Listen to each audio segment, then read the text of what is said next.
a bit mad, isn't it? It's so surreal at the minute, but it's all right. I mean, I think it's quite cool that we are still able to kind of talk about the show. I mean, it is a bit odd to kind of, while this was all happening, to also be talking about normal people, because it feels like a different world that we kind of made the show. But It's actually my first kind of press campaign on any show. So it's been a bizarre.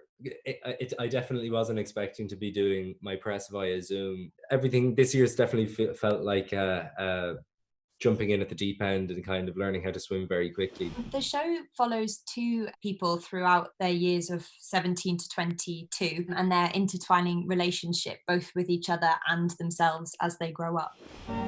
We hook up secretly. Like some kind of game. That's actually really hot.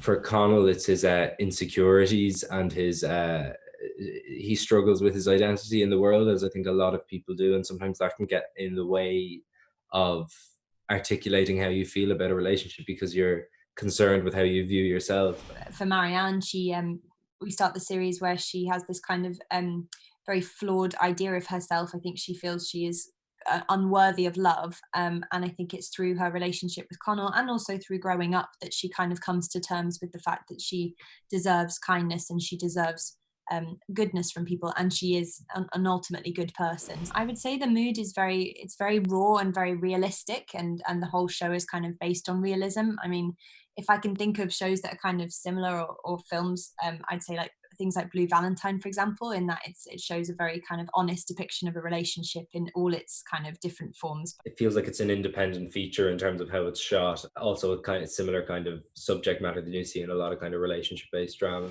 Normal People is authentic, sexy, and complicated.